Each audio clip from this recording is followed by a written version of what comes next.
ketiga.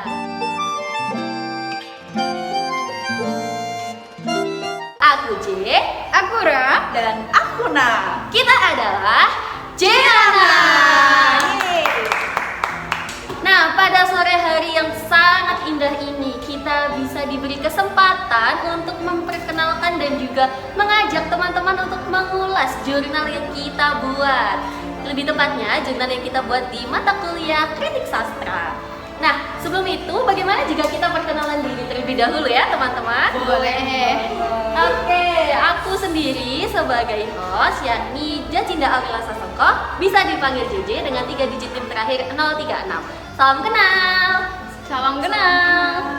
Nah, selanjutnya ada 2 wanita cantik yang akan menjadi narasumber kita pada sore hari ini. Boleh memperkenalkan diri terlebih dahulu? Mungkin bisa dimulai dari... Oke, terima kasih. Halo teman-teman semua. Hai. Perkenalkan, nama saya Ratu Ayu Wulandari dengan NIM 3 digit terakhir 218. Bisa dipanggil Ratu. Salam kenal semua.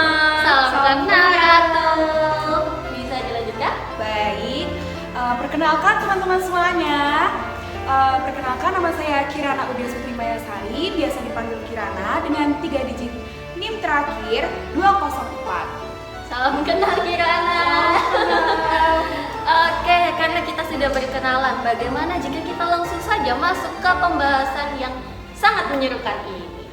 Oke, pertama-tama, jadi kita membuat jurnal ini memang karena ada tugas akhir ya teman-teman, yakni mata kuliah Kritik Sastra seperti yang aku sebutkan tadi. Nah, mungkin bisa dijelaskan terlebih dahulu kenapa kita bisa memilih jurnal ini sebagai topik penelitian kita. Oke, di sini aku izin menjelaskan ya. Jadi pertama dulu kita itu memilih topik ini sebenarnya hanya penasaran aja, karena kita rasa selama ini semenjak kita membuat jurnal, kita itu selalu berkutat di bidang akademik, kemudian kalau nggak gitu di sekitar lingkungan atau kesehatan topiknya teman-teman. Nah, di sini kita mencoba hal baru, di mana kita memilih topik seputar horor atau misteri, di mana itu tentang kesurupan yang kemudian kita analisis nih menggunakan psikologi analisisnya Sigmund Freud, di mana Sigmund Freud ini juga familiar di prodi kita, sehingga kita penasaran bagaimana kalau kita coba menganalisis jurnal itu dengan hal yang baru seperti itu. Baik, sangat menarik sekali ya alasannya. Jadi memang teman-teman, kebanyakan jurnal yang kita buat itu memang seputar akademik dan juga pendidikan. Apalagi kita di prodi pendidikan bahasa dan sastra Indonesia ya teman-teman. Dengan adanya mata kuliah psikologi sastra di semester 2, kita juga bisa berkenalan dengan salah satu tokoh dari psikoanalisis, yaitu Sigmund Freud teman-teman. Jadi kita memilih teori ini, memilih tokoh ini memang karena kita sangat tertarik dengan teori analisisnya. Nah, sekarang ini kita juga menganalisis menggunakan analisis beliau itu di cerpen bertemakan horor. Mungkin bisa dibacakan judulnya oleh Kirana. Oh ya, di sini jurnal yang kami buat itu berjudul Kesurupan sebagai Manifestasi Ketidaknyamanan Psikologis, yaitu berupa psikoanalisis atas cermen kos-kosan mereka dari karya Ramadhani Nurul. Baik, terima kasih. Judul yang cukup panjang namun juga merangkum isi dari jurnal kita. Oke, tanpa basa-basi, mari kita langsung saja masuk ke pembahasannya. Yuk! Oke, kalau begitu bagaimana jika kita langsung saja masuk ke pembahasan jurnal kita? Sebelum itu, bagaimana jika kita bacakan sedikit sinopsis dari cerpen yang kita analisis? Mungkin Kirana silakan. Oke, baik teman-teman semuanya. Jadi sinopsis dari cerpen ini, cerpen kos-kosan mereka karya Ramadhani Nurul ini diceritakan dengan sudut pandang orang pertama dengan kata ganti aku tadi, dan ia itu menceritakan tentang teman kakaknya yaitu tokoh Mira. Nah, tokoh Mira ini itu beragama non-muslim yang mengalami gangguan supranaturalnya. Jadi gangguan ini tuh meliputi gangguan fisik dan bahkan membuat Mira ini sampai kesurupan seperti itu. Baik, sepertinya cerpennya cukup mengerikan ya, menakutkan, seram sekali loh. Oke, jadi memang cerpen ini memiliki sinopsis yang cukup unik karena memang horor ya.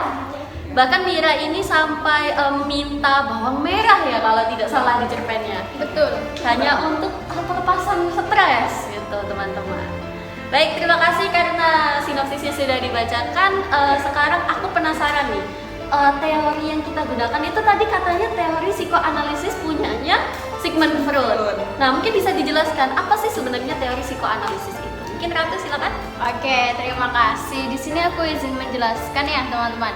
Jadi psikoanalisis yang dikemukakan oleh Sigmund Freud ini memandang bahwa perilaku manusia itu tidak hanya ditentukan oleh kesadaran saja, akan tetapi juga ditentukan oleh dorongan bawah sadar atau secara langsung kita itu tidak sadar, dan secara langsung itu sering sekali ditentukan atau biasa kita sebut dengan refleks, seperti itu teman-teman. Nah, menurut Sigmund Freud sendiri, kepribadian manusia itu juga ada 3 unsur penting teman-teman, yaitu yang pertama ada id, ego, dan juga ada Superego. Nah, untuk lebih jelasnya yang ketiga ini nanti akan kita bahas secara mendalam di bab selanjutnya. Ya, betul sekali. Baik, terima kasih Ratu karena sudah menjelaskan teori dari Sigmund Freud itu tadi. Jadi memang teman-teman, teori yang kita gunakan itu memang teori yang berbasis psikoanalisis atau psikologis lah. Kita menganalisis bagaimana kondisi tokoh Mira ini dalam segi psikologisnya, karena memang kesurupan itu tadi ya, Mengalami gangguan itu tadi. Iya, betul sekali. Karena mengalami gangguan makanya psikologisnya kena, gitu teman-teman. Oke, karena sudah dijelaskan bagaimana jika Ratu mungkin mau menjelaskan bagaimana metode penelitian ini dilakukan. Boleh, silakan. Oke, jadi metode penelitian ini teman-teman, kami memilih pendekatan kualitatif deskriptif dengan analisis teks sastra. Jadi yang pertama kita menentukan dulu cerpen yang akan kita analisis ini.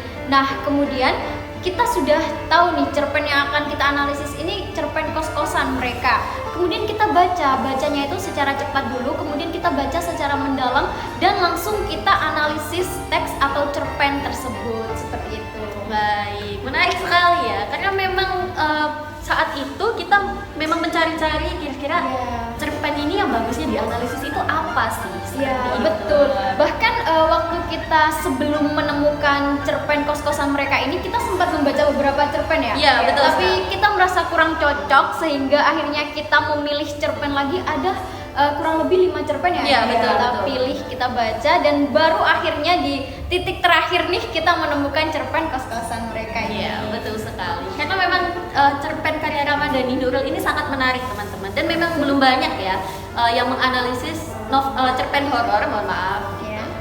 Oke, sangat menarik sekali. Karena kita sudah mengetahui apa saja metode penelitian yang kita gunakan, bagaimana jika kita lanjut ke pembahasan tentang id, ego, dan juga superego? Yuk!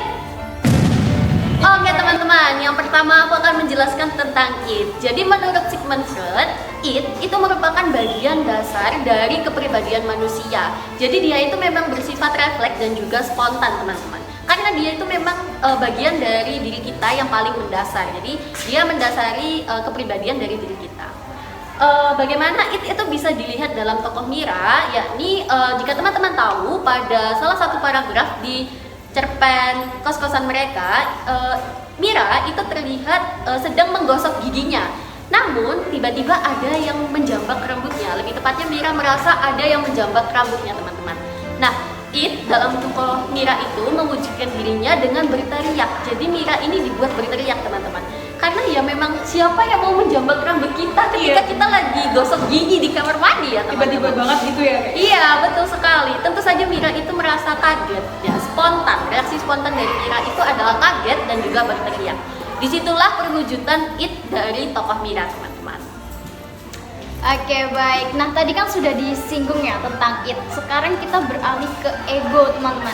Di mana ego ini merupakan penengah atau yang menengahi antara id atau dorongan naluriah tadi dengan superego atau nilai sosial dan juga norma sosial moralnya. Nah, di ego ini juga berdasarkan prinsip yang realistis, teman-teman, di mana pada tokoh Mira itu, ia menyesuaikan keinginan nalurinya dengan kondisi nyata agar individu ini dapat bertindak itu masih secara rasional gitu teman-teman. Nah, pada kos-kosan mereka karya Ramadhani Nurul ini tadi kan disinggung tentang pada saat Mira ini sedang sikat gigi, sikat gigi kemudian berteriak. Nah, itu adalah maksudnya konsep dari it. Nah, sedangkan apabila dari ego ini setelah Mira berteriak, ia mengatakan, aduh siapa itu? Nah, disitulah letak egonya, dimana ego ini sebagai penengahnya, dimana Mira ini tidak langsung panik atau secara histeris, akan tetapi dia juga masih menengahi siapa ya yang menjambak rambut saya, bertanya-tanya. Ya, nah disitulah letak egonya ini secara rasional masih bekerja atau juga bisa spontan dan juga refleks. Di situ teman-teman. Selanjutnya. Oke, baik. Nah, setelah dijelaskan mengenai it dan ego tadi teman-teman, pasti teman-teman juga udah paham ya. Nah, selanjutnya di sini ada yang terakhir yaitu mengenai super ego. Nah, super ego di sini dijelaskan yaitu kepribadian yang untuk pengawas moral kita, jadi representasi dari nilai-nilai sosial, budaya maupun norma yang ditanamkan sejak kecil. Jadi norma ini tuh menjadi penerimaan rasional kita terhadap sosok tak kasat mata itu tadi. Nah, super ego ini untuk mawas diri kita dari pengendali tak kasat mata itu.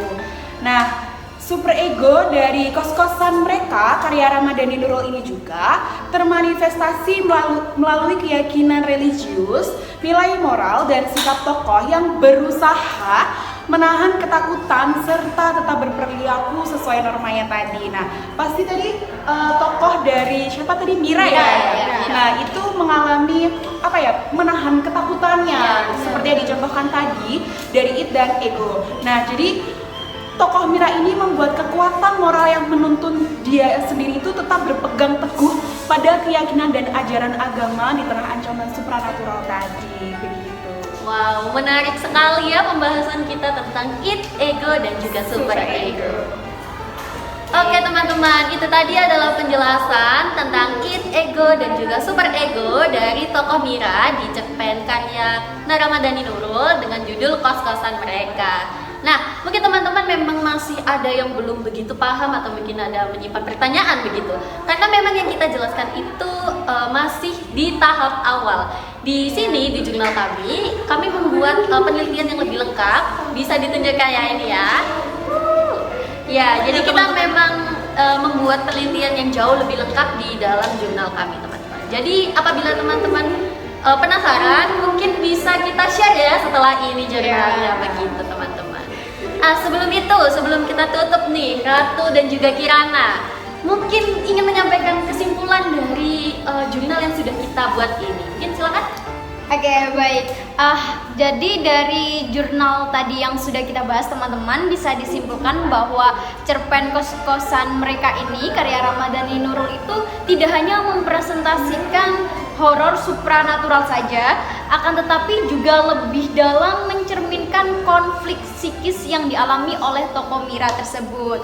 Nah, melalui perspektif Sigmund Freud, disitulah kesurupan ini dipahami sebagai manifestasi dominasi it atas ego yang gagal untuk menyimbangkan tekanan super ego yang dialami oleh tokoh Mira tersebut.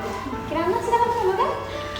Oke, aku nambahin dikit aja ya teman-teman. Jadi seperti yang dibilang oleh Mbak Ratu tadi, jadi menegaskan adanya represi dan proyeksi serta mekanisme pertahanan diri oleh tokoh Mira tadi. Dengan demikian, cerpen ini juga mengungkapkan bahwa pengalaman mistis sesungguhnya itu adalah ekspresi bawah sadar atas kecemasan dan ketidakamanan psikologis dan trauma yang tidak terselesaikan.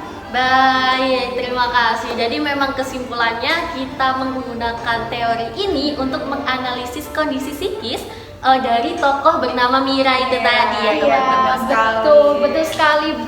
Di sini juga kita menyimpulkan bahwa kesurupan atau fenomena supranatural itu tidak hanya selalu dianggap sebagai cerita horor saja, akan tetapi itu juga bisa loh kita kondisi analisis psikologis ya, gitu. Kondisi psikologisnya kayak kebanyakan tekanan atau stres sehingga itu menyebabkan kita halusinasi yang Ya, berlebihan. betul sekali. Jadi memang bisa dijelaskan secara psikologis begitu Betul. teman-teman. Tidak hanya supranatural saja.